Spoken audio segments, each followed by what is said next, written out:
কিরে দাদু, গেন্দা, কোটে যাস তুই? নয় ওই পিকনিক করে খায় ওইটা দেখি বের লাগছো। ও, হয় নাকি? তা দাদুরে চলো পিকনিক খাই। আরে পিকনিক তো খাবো, কিন্তু পয়সা? মুই 10 টাকা দিন আর তোমরা 120 টাকা করে দেন। তুই 10 টাকা কেনে? তোর পয়সা নাই? 10 টাকা দিয়ে তো এক পোয়া ডাইকি মজা পাওয়ানো যায়। স্যাংরা, নাই টিকে চান, নাই রাধাকৃষ্ণর নাম। আরে দাদু, মুই নে ছোট ছাওয়া। তুই ছোট? কত তোর বয়স কত? তো চং বং, নেওয়ার বেলা তো বড় বেটা ছাওয়ার মতো করিস।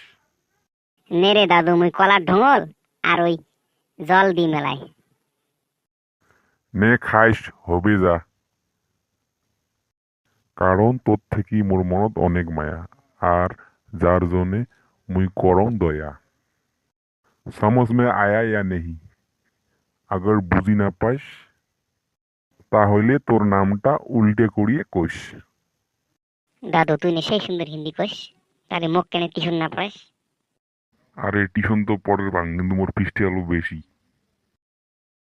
তা কত কবু তো? এক মাসত 1200 টাকা। আর কত ঘন্টা পড়াবো শোনো? আরে ঘন্টা, ঘন্টা পড়ানো খায় তো তোকে 10 মিনিট পড়ালে মেলা। হয় নাকি? কি পড়াবো এমন 10 মিনিট শোনো? আরে দাদু, তোর মতো বয়স থাকাতে আমি 2 মিনিটতে গোটাই বই মুখস্থ করছাম, ওটা জানিস? ও, হয় নাকি? তাহলে পড়াইস তো দেখুন 10 মিনিট কেমন পড়াবো। আচ্ছা দাদু, মুই তোকে একটা প্রশ্ন করম। এই প্রশ্নটা উত্তর দিস তো হিন্দি দিয়ে। মুই তো রাজবংশী দিয়ে কম, তুই হিন্দি দিয়ে কব, হ্যাঁ? আচ্ছা, কত শোনো। মুখ সে হাগা লাগছে, হিন্দিত কি কম? আরে এত সিধে প্রশ্ন করলু, মুঝে হাগা লাগা হে, হিন্দি দিয়ে এটাই কবি। বাসা দাদু, তুই তো সেই হিন্দি জানিস। তাহলে মুখ কালি তুই টিউশনটা পড়াইস। আচ্ছা না, টিউশনের গল্প পরে আবার পিকনিকটা করি, 31 তারিখে পিকনিক করা হবে কিন্তু, হ্যাঁ? আচ্ছা হবে, তা পিকনিক টিকনিক করি, আমরা টিউশন পড়বো।